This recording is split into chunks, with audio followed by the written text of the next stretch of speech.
विराजमान गणमान्य व्यक्ति एवं मेरे प्यारे मित्रों, मैं पार्षद कोश आज आप सभी के सामने देश प्रेम और राष्ट्र निर्माण के उपलक्ष्य पर अपने विचार आप सभी के सामने साझा करना चाहता हूँ।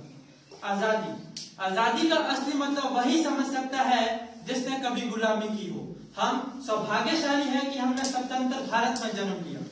यूं तो आजादी की लौ 1897 में ही चल पड़ी थी, जो वर्षाल बनकर 1947 में हमें आजाद कर रहे।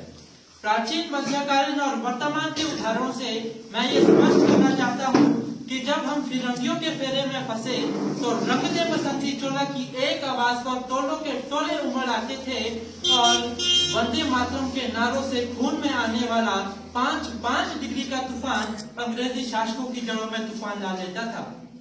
इसके बाद होने वाले 62, 65 और 71 के युद्ध में जब एक महिला के घर के हालात ये हो जाया करते थे कि प्यार भी भरपूर गया, मांग का सिंदूर गया। प्यार भी भरपूर गया, मांग का सिंदूर गया। नन्हे नौनिहालों की लंगोटियां चली गई, छोटी छोटी बेटियों की चोटियां चली गई, बाप की कमाई गई, भाई की पढ़ाई गई। ऐसा एक विस्फोट हुआ, पता ही चला नहीं, पूरे जिस्म की ही बोटियां चली गई, पूरे जिस्म की ही बोटियां चली गई। इन सब हालात को पैदा हो जाने के बावजूद भी एक माँ अपने बेटे को युद्ध में दुश्मन की धज्जियां उड़ाने के लिए भेज दिया करती थी और पत्र लिखा कर भेजा करती थी कि अम्मा ने लिखा है पत्र बड़े ही चाव से, कि अम्मा ने लिखा है पत्र बड़े ही चाव से, पुत्र मेरे ना घबराना, एक इंच भी पीछे ना हटना, चाहे इंच भी कट जाना, चाहे इंच भी कट जाना। इस तरह पूरा परिवार अपनी देशभक्ति साबित करता था। इसके बाद देशभक्ति साबित करने के बाद जब हमारा देश आज के समय में देशभक्ति के लिए कुछ बोलता है, उस समय का दौर ऐसा था कि उस समय देशभक्ति बलिदान मांगता था, मर जाने को, मिट जाने को, फांसी चढ़ जाने को कहता था। परंतु आज के इस दौर में देश ना बलिदान मांगता है, ना मर जाने को, ना मिट जाने को कहता है, बल्कि मेरे विचारों में जो व्यक्ति अपना काम पूरी मेहनत, पूरी ईमानदारी, पूरी लगन के साथ करे, वही सबसे बड़ा देशभक्त है। यही सबसे बड़ी सच्ची देशभक्ति है। मैं नहीं मानता कि व्हाट्सएप, फेसबुक या इंस्टाग्राम की डीपी या स्टेटस को 3 रंगों से रंगना देशभक्ति है। मैं नहीं मानता कि झंडा तिरंगा फहरा लेने का नाम आजादी है। मैं नहीं मानता कि झंडा तिरंगा लहराओ और आजादी बनाओ।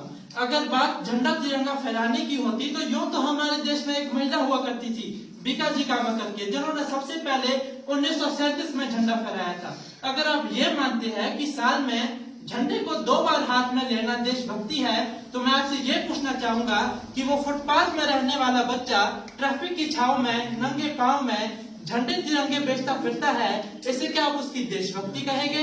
ये उसकी देशभक्ति नहीं, ये उसकी पेट की शक्ति है जो उसे इस कार्य को करने पर मजबूर करती है। क्योंकि ना मस्जिद को जानते हैं, ना शिवालों को जानते हैं, ना मस्जिद को जानते हैं, ना शिवालों को जानते हैं। जो पेट के भूखे होते हैं ना साहब, वे सिर्फ भोजन के निवालों को जानते हैं, वे सिर्फ भोजन के निवालों को जानते हैं। अपने राष्ट्र, अपने समाज, अपने परिवार के प्रति समर्पण का भाव है देशभक्ति। हर एक उस देशद्रोही को यह बताना कि अगर तू परिंदा है, कि अगर तू परिंदा है तो ये आसमान तेरा है, अगर तू दरिंदा है तो ये शमशान तेरा है। भाईचारे से रहना है तो रहे समीप पर, वरना ये कब्र भी तेरा है और ये कब्रिस्तान भी तेरा है। जरा सोच कर देखिए, यदि ये पेड़ पौधे शाखाएं भी परेशान हो जाए, ये पेड़ पौधे शाखाएं भी परेशान हो जाए, यदि ये परिंदे भी हिंदू और मुसलमान हो जाए, यदि ये परिंदे भी हिंदू और मुसलमान हो जाए। कहा जाता है कि विश्व में हमारा सबसे बड़ा लोकतंत्र है, जहाँ पर हिंदू, मुस्लिम, सिख, ईसाई सबके सब पैदा होते हैं। परंतु मेरे विचारों में राष्ट्र निर्माण के लिए हिंदू, मुस्लिम, सिख, ईसाई इन सब की जरूरत नहीं, बल्कि एक अच्छे नागरिक की जरूरत है।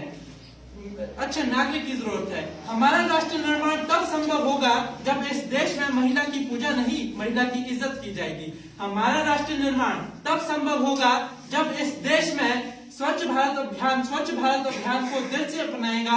हमारा राष्ट्र निर्माण असल मायने में तब संभव होगा जब एक बच्चा सरकारी स्कूल में मध्याह्न भोजन के लिए नहीं, बल्कि ज्ञान अर्जन के लिए सरकारी स्कूल की चौखट पर कदम रखेगा।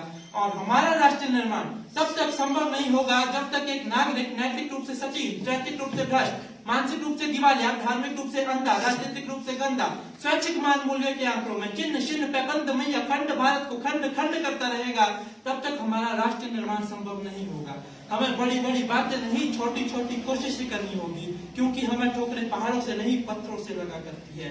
अंत में मैं आपसे यही कहना चाहूंगा कि अगर आपको कहीं मजदूर दिखे तो उसे मजदूर नहीं, उसे मजदूर समझिए, मजबूर नहीं। भिखारी को दान नहीं, काम दीजिए। यदि दान देने की इच्छुक है तो जीते जी रक्त दान दीजिए और मरने के बाद अंग दान कर किसी मरते हुए को भी जीवन दान दीजिए। अंत में मैं ये भी आप सभी से कहना चाहूंगा कि अपना काम देशभक्ति की ओर अपना काम ज्यादा बढ़ाए, देशभक्ति की ओर अपना ध्यान ज्यादा दे। अंत में मैं बस इतना ही कहना चाहूंगा, मेरा हिंदुस्तान महान था, मेरा हिंदुस्तान महान है, मेरा हिंदुस्तान महान रहेगा। भूखा हौसला सबके दिलों में बुलंद, तो एक दिन पाकिस्तान भी जहर कहेगा, पाकिस्तान में सारा जहां जहर कहेगा। धन्यवाद।